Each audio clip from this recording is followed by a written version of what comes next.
get in any situations where you thought Eminem's life and your life was in danger? Oh, yeah, man. We had several situations like that. And I just had to be on knockout mode, man. So it was me, Dre's bodyguards. We was just like in beast mode, man, the whole time. So anybody that got anywhere close trying to get an autograph or trying to talk, trying to speak, they were going to get laid out, man, because that was the kind of atmosphere that was. So Suge came, he had some Mexican. Now, we from New York. You ain't never seen a with a tattoo on his forehead. He just lights the cigar, and it's the Suge. He light the cigar, and he trying to see what you gonna do. This is when I knew Eminem was real. He's like, I don't give a man. You probably know Eminem as the Detroit kid who made it big, but Los Angeles, that city tested him in ways most fans never saw coming. While the world was busy watching this lyrical genius climb the charts, behind the scenes, M was showing LA exactly what being from Detroit really meant. And Eminem, he came outside. He was ready to take on whatever. Detroit. Detroit, it's like anywhere else. It's a hard upbringing. Don't get silver spoons too many, so got to learn how to grind and how to hustle. He was walking a dangerous line, protected by the infamous Booyah tribe and at the same time, quietly being watched by Suge Knight's blood affiliates and even some rumored Mexican connections. They was not scared of Suge Knight. They was terrified. What y'all talking about? What y'all talking about? You know, I'm from Detroit, man. I was like, what? I know about Suge. I know about Death Row Records, but what y'all talking about, man? He said, man, Suge Knight sent us the strong arm M, man. It's going down. So I was like, oh, man, I inherited the East Coast, West Coast beat. In a city where checking in isn't optional, Eminem became an outsider who couldn't afford to slip. This isn't the story told in 8 Mile or award show speeches. It's been rumors that LA is probably one of the most dangerous places for rappers. Do you believe that's true? Yeah. Wow. Because, I mean, everybody be checking in. Eminem wasn't supposed to survive in LA. Eminem wasn't supposed to survive in Los Angeles. See, LA has always had two sides. There's the one you see in music videos, palm trees, red carpets, Grammys, all that Hollywood glitz. But there's another side too, the part no one shows on postcards. The one with color-coded streets, politics written in blood, and rules that don't care how many records you sold, or who you think you are. Now, M came from Detroit, and let's be real, Detroit's no joke, but LA? LA was different. It was territorial, political, paranoid. You couldn't just fly in, dye your hair blonde, start talking slick about rap legends, and expect everything to be sweet. But that's exactly what Eminem did. Backed by Dr. Dre, he blew up with a mouthful of venom and no filter. The industry took notice, so did the streets, and not all of them were cheering. The second Dre signed Eminem, people started whispering. Dre had already distanced himself from Suge Knight. He walked away from death row. But in LA, you don't just walk away. You leave enemies. You leave power. You leave unfinished business. And once M stepped into the spotlight next to Dre, he wasn't just another rapper. He became a target, a proxy in one of hip-hop's most personal and dangerous beefs. To a lot of Suge Knight's people, especially Bloods still loyal to death row, Eminem felt like a slap in the face. Dre had left the black and red death row legacy behind, and now he's pushing Aftermath with a loud white kid as the new face of the West? Yeah, that didn't sit right. Soon the rumors started. People watching M's movements, unmarked cars, strange faces showing up at events, Bloods pulling up where they had no business being, just to let you know they were watching. M's former bodyguard, Big Nas, didn't sugarcoat it. He said it straight. We were surrounded. They weren't just being followed, they were being pressed, extorted, threatened. Because Suge still had power. And the streets still listened in places Dre no longer controlled. This wasn't some rap beef cooked up for headlines. This was real tension, real danger, and no matter how brilliant Eminem was on the mic, in the streets of LA, nobody's bulletproof. So the whole time, I'm on knockout mode or breakneck mode. You know, I'm more dangerous with my hands than I am with a gun. But here's where it gets even crazier, because despite being from out of town, Eminem didn't just survive in LA, he moved like someone who belonged. Why? Because behind the curtain, behind the chaos, there were people protecting him that no one expected. A crew with tribal roots and real street weight, the Booyah tribe. Eminem didn't just navigate LA, he moved through it with silent armor. Not because he asked for protection, but because respect goes both ways. Some say it was Dre who arranged it, some say M earned it on his own, but what's clear is that when the city turned cold, when the Bloods started circling and when Crips began asking questions, Eminem didn't fold. He stayed loud, he stayed reckless, and the only reason that didn't get him killed? Because LA gangs knew he wasn't alone. What are they trying to do? What do they want? I don't understand. What do they want? I say, hey, man, they want you the Booyah Tribe, Eminem's Samoan shield. Los Angeles doesn't hand out protection. You either earn it, pay for it, or you bleed for it. But Eminem, he had something rare, an unspoken alliance with one of the most feared and respected Samoan gangs in California, the Booyah Tribe. And that protection didn't just come out of nowhere. It was forged through respect, loyalty, and Dre's influence, a kind of street diplomacy most rappers couldn't buy if they tried. The Booyah Tribe weren't industry figures. They weren't hype men or bodyguards playing tough. These were real street enforcers, Samoan giants with gang history that stretched back decades. In LA, their name held weight in places police couldn't reach, and when the streets started to circle around Eminem, when whispers of extortion and checking in began to surface, it was the Booyah Tribe that stepped in, not just to help, but to make sure no one laid a finger on Dre's new star. And I'm looking at M Space, and I'm looking at these guys. I'm like, shit, somebody call Dre. And look, man, we got a serious issue, man. Death Row is here. And they trying to fight, they trying to do whatever they gonna do. According to multiple behind-the-scenes accounts, Eminem never formally requested protection during his time in Los Angeles. He did not portray himself as part of gang culture, nor did he affiliate with any particular set. However, his public loyalty to Dr. Dre, especially during a period when tensions with Suge Knight and Death Row were still active, placed him in a precarious position within city street politics. This loyalty may have played a role in the Booyah Tribe's decision to offer him protection. The tribe, a Samoan gang with long-standing influence in Los Angeles, was known for offering support to individuals they consider honorable or aligned with their values. Once Eminem became associated with them, confrontations that might have escalated were notably absent. Individuals who may have otherwise attempted to challenge him, particularly those connected to Suge Knight, reportedly backed down. The Booyah Tribe had a reputation for avoiding publicity and rarely spoke about their operations, but their involvement sent a clear message in the circles that understood their weight. All these guys talking about death row, death row, death row, death row. So by the time I cut in. While not widely reported in mainstream outlets, several interviews and sound clips from the early 2000s suggest that Eminem's safety in Los Angeles was not left to chance. His movements were closely watched, and those around him were often individuals with street credibility capable of deterring potential threats. His approach to navigating these dangers were largely quiet and restrained, with little public acknowledgement of the tension or protection surrounding him. Despite early criticism about whether he could withstand the pressures of LA street politics, Eminem remained active and visible in the city. His continued presence without major incident led many within the industry and the streets to view him as a rare outsider who had earned a level of respect not through force or affiliation, but through consistency and discretion. While the Booyah Tribe never publicly detailed their role, various sources suggest their involvement was significant. Their backing didn't just offer security, it positioned Eminem as someone not to be interfered with. The day the Crips try to force Eminem to check in. In Los Angeles, checking in isn't just some formality, it's a code. There's been rumors that LA is probably one of the most dangerous places for rappers. Do you believe that's true? Yeah.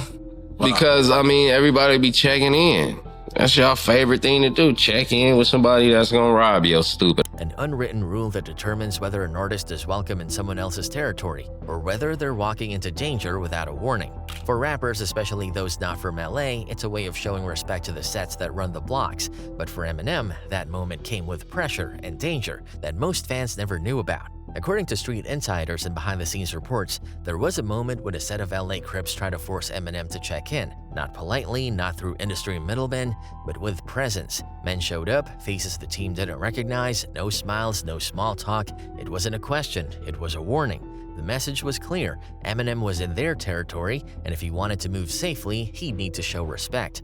That meant cash, that meant homage, that meant submission. But Eminem didn't play by those rules. He never had. He wasn't in LA pretending to be a gangster, and he wasn't the type to bow under pressure. More importantly, he wasn't alone. Behind the scenes, the Booyah Tribe was still active, still watching, still protecting, and their influence meant that any move against Eminem wasn't just about one man, it was about starting a street-level war with people who wouldn't hesitate to retaliate. At the time, things could have gone very bad. Crips demanding a check-in from a Midwestern rapper with no gang ties? That's not just tension. That's a recipe for headlines, retaliation, and blood on the sidewalk. But the moment passed. Nothing happened. No shots fired, no fights, just silence. And then, nothing. The Crips backed off. The team moved on. And to this day, no official comment has ever been made about who pulled the strings to defuse that confrontation. But those who were close to it, people like Eminem's former bodyguard Big Nas, have hinted at the truth. It wasn't luck, it wasn't coincidence, it was power. Quiet, dangerous power moving behind the scenes, a network of protection that spoke the same language the streets understood. Respect, history, consequences. That moment changed the way LA viewed Eminem. He wasn't just a guest anymore. He was someone who had his own people, his own backing, his own code. And even though he never claimed a set, never wore colors, and never shouted out a block, the message was clear. Eminem had checked in the only way that truly mattered in LA, through respect and through people who made sure nobody forgot it. Suge Knight's Bloods and the silent war behind the scenes. If you understood what Suge Knight meant to LA in the early 2000s, then you'd understand why Eminem's presence wasn't just controversial, it was dangerous. Suge wasn't just a label boss, he was connected, he was feared. He walked into rooms and people got quiet. His power didn't come from Billboard charts or MTV awards, it came from the streets, and from the men who would do things on his word without ever asking why. They was not scared of Suge Knight. They was terrified. So when Dr. Dre cut ties with Death Row and began building Aftermath, it wasn't just business, it was war. And Eminem, he became part of that war without even knowing it. The Bloods connected to Suge Knight weren't feeling what Dr. Dre was doing, not at all. Dre had walked away from an empire they helped build, and worse, he replaced all that raw, street-certified energy with something they didn't recognize, a fast, sarcastic white rapper from Detroit. To Suge's people, that wasn't just disrespect, that felt like a threat, like Dre was trying to rewrite the legacy they bled for. Eminem's former bodyguard Big Nas saw the danger coming early. In interviews, he remembered a specific moment, a scary one. Eminem and his team weren't surrounded by paparazzi or fans, they were surrounded by men tied to Suge Knight. And they weren't inside the building, they were waiting outside. Death Row affiliates, Bloods, people you don't play with. They weren't there for conversation, they were there to deliver a message, and if the message didn't land, things could have turned violent real fast. Big Nas said it clearly, it wasn't no joke. We caught the limo. Death Row is still sitting out there waiting for us. The limo's pulling off as we're coming out. Death Row's behind us. It was like, he's trying to kill us, man. What are they trying to do? What do they want? This was an industry drama. This was strong-arm territory. Intimidation, extortion, tension so real that even the security team felt it in their gut. The Bloods weren't trying to rob Eminem. They were testing him. Was he really gonna keep standing next to Dre? Keep throwing shots on records? Keep acting like Death Row was dead? Eminem didn't flinch. He didn't back down, but everyone around him knew what was really going on, that they were now part of a much bigger chessboard, and behind Suge wasn't just one crew. There were whispers about Mexican sets aligned with him, crews that didn't make noise. They just handled things and disappeared. Nothing's ever been confirmed, but let's be honest, all signs point to Eminem's name being passed around in circles where a threat isn't just words, it's a phone call. And yet somehow, that call never came. Because as much as Suge's people wanted to make a move, there was a risk. Eminem wasn't running solo, the Booyah tribe was still watching. The Samoan presence around Eminem wasn't just for show, it was real, it was known. Any action taken against Eminem would come with consequences, and no one wanted to start a war they couldn't finish. In a city where rap beefs had already spilled into body bags and jail time, Eminem had become the most unlikely survivor. He wasn't from LA, he didn't claim LA, but somehow through loyalty, protection, and sheer defiance, he stood firm in the middle of one of the most volatile standoffs the industry had seen. The war never exploded, but make no mistake, it was always there, just under the surface, silent, cold, waiting. And the only reason Eminem made it through? He didn't flinch, and he didn't stand alone. I'm gonna keep it a buck. I don't think nobody could f with Eminem. When Eminem stepped to Suge at the Inda Club video shoot. The Inda Club video shoot should have been a celebration. 50 Cent was about to take over the world, Dr. Dre was back on top, and Eminem had solidified himself as the bridge between two rap dynasties. But behind the scenes, something was brewing, something dangerous, something that reminded everyone just how close the music industry sat to real street tension. It wasn't just another video shoot, it was a message, a flashy multi-million-dollar statement from Aftermath and Shady Records. But when the cameras weren't rolling, Suge Knight showed up, not officially, not with a crew of bodyguards. According to multiple accounts, including Tony Yayo and The Game, Suge pulled up with several known Blood affiliates and sat down across the street in full view of the production. The message was clear. This was his city, and he was watching. Most people would have let security handle it. Most artists, especially those not tied to LA, would have ignored it, stayed quiet, or left entirely. But not Eminem. According to those who were there, Eminem stepped forward. Not Dre, not 50, Eminem. Tony Yayo recalled it vividly in a Vlad TV interview. He was ready to go to war with Suge. He wasn't scared. The Game, who was also connected to Dre at the time, backed up the story, saying M was tense but fearless. It wasn't just a rap beef anymore. It was a moment where a line was drawn. So Suge came, he had some Mexican. Now we from New York. You ain't never seen a with a tattoo on his forehead. He just lights the cigar, and it's the Suge. He light the cigar, and he trying to see what you gonna do. This is when I knew Eminem was real. He's like, I don't give a man. This is when I knew. I'm like, damn, Eminem is a real. Imagine that, a white boy from Detroit, known for his lyrics, stepping toward one of the most feared men in hip-hop history and doing it without flinching. This wasn't fake tough guy energy. That was years of pressure boiling over. Years of silent intimidation, of knowing people were watching, plotting, waiting, and now they were face to face. What exactly was said remains a mystery. No footage exists of the moment. No official report was made, but those who saw it, they never forgot. Suge didn't make a move. His crew didn't rush the set. Whether it was the cameras, the security, or the presence of real hitters behind the scenes, nothing happened. But something changed. Eminem sent a message that day, just by standing his ground. He wasn't trying to be a gangster, he wasn't claiming the streets, but he also wasn't going to be bullied out of a city his music helped reshape. That moment marked a turning point, not just for Eminem, but for Aftermath, Shady Records, and every artist who had ever worried about Suge's shadow lingering over LA.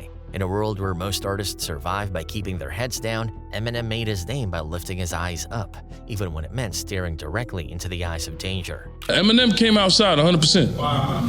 Oh, what did I miss? Okay. And Eminem was like, yo, I don't give a man. Grammy Awards, an Emmy, an Oscar, making him the best-selling hip-hop artist ever. Let me repeat that. The best-selling hip-hop artist ever.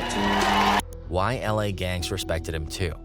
In a city built on reputation, coded language, and the power of presence, respect doesn't come easy, especially not for someone like Eminem. He wasn't from LA, he wasn't affiliated, he wasn't someone who moved through the city throwing up signs or checking in with every block. But somehow, by the time the smoke cleared, LA gangs weren't just tolerating Eminem, they were respecting him. It wasn't because he was fearless, although he was. It wasn't because he had the biggest record deal in the game. It came down to one thing: he never switched up. From the moment Dre brought him into the Aftermath circle, Eminem stood tall in the middle of a war zone of egos, alliances, and blood-soaked history. He didn't backtrack, he didn't hide, and most importantly, he didn't start claiming something he wasn't. In gang culture, that kind of consistency means everything. Eminem never tried to be something he wasn't. He wasn't wearing red or blue. He wasn't talking about street codes or throwing up gang signs for respect. Instead, he stood on loyalty. Loyalty to Dre, loyalty to his team, and loyalty to his craft. That's what made even his enemies take a second look. Because in LA, the worst thing you can be is fake, and the one thing Eminem never was that. There's a reason no one publicly pressed him again after the Inda Club incident, a reason why no major gangs had ever tried to seriously disrupt his movement in LA, and a reason why even OGs from both sides, Bloods, Crips, Samoans, acknowledged that Eminem might not be one of them, but he was someone they could understand. They respected his silence, they respected his boldness, and they respected the power behind him. I don't agree with Dr. Umar. Eminem is undoubtedly one of the greatest rappers ever. He wasn't an industry pawn. He was someone who came in, shook the room, and stood on his own business without asking anyone for permission. And even though some fans still think Eminem was just that angry white boy from 8 Mile, LA knew the truth. And the crazy part about it is he doesn't even really care about that. I think I care about it more than he does. What's most important to him is that he's earned the respect of his peers as one of the best to ever do it. Point blank. He was smart enough to stay out of politics, but strong enough to stand in a room full of gangsters and not flinch. That's why he lasted. That's why he never had to check in again. And that's why LA, the city that eats outsiders alive, never laid a hand on him. Because when it was all said and done, Eminem earned something you can't fake: respect from the streets. Respect. Respect. Respect. Oh yeah, Eminem came back with the vest. Yeah, Eminem was outside with it. Shout out to Eminem. Dre wasn't outside, 50 wasn't outside, but Eminem was outside. The hidden power behind Eminem's silence. For someone who made a career off putting everything into his lyrics, his pain, his family drama, his addictions, there's one thing Eminem never really rapped about: the streets of LA. That's not by accident, because while other rappers flexed affiliations and claimed blocks, Eminem moved like a ghost through gang territory, fully protected but never loud about it. That silence wasn't fear, it was strategy. Eminem understood something that very few outsiders ever do. In LA, the loudest man in the room is often the first to get checked. He didn't need to say who had his back. He didn't need to name drop the Booyah Tribe or claim to run with sets. Everyone who mattered already knew. His silence was louder than any verse he could have written. The Samoan muscle that watched over Eminem didn't do interviews. They didn't wear labels. These were men who had real-world reputations, not just as gang members, but as cultural enforcers in the LA underground. The kind of people who could shut down an entire neighborhood with one phone call. And they chose to protect Eminem, not because he paid them, but because he was loyal. Because he stood tall next to Dre when it wasn't convenient. Because he respected the rules of the game, even if he didn't play it. That kind of protection is earned, and once it's earned, it doesn't have to be spoken on. And that's why Eminem never did. If you listen to the first track on the Shady 15 album, man, that's a dangerous man to play with, verbally. While other rappers were trying to prove how connected they were, M was quiet because he knew the truth. Real power doesn't speak, it watches, it moves in silence, it lets others do the talking. Even when he was being extorted, even when the blood circled him in the parking lot, even when the Crips tried to apply pressure, Eminem never jumped on a record and boasted about surviving it. He didn't tweet about it. He didn't turn it into a PR stunt. He let the silence do the talking. And in LA, that's the highest form of respect you can give and receive. And didn't they do security for Eminem a little bit when M used to come out to the West Coast? Is that correct? Yeah, he reached out. He was getting extorted by some Crips. Because when people realize you're really connected, when they understand you're protected by men whose names never make headlines, you don't need to say a thing. And that's the part of Eminem most fans never understood. He didn't need to become a gangster, he didn't need to pretend, he moved through the most dangerous rap scene in the world and came out untouched, because the right people knew he was off limits. That's real power, and Eminem never bragged about it because he didn't have to. In a city where legends fall and reputations get tested daily, Eminem did what few thought possible. He walked through the fire without ever getting burned. No flag, no crew, no gang, just loyalty, silence, and the right people in the shadows. He didn't need to claim the streets. The streets already knew. That will be all for now.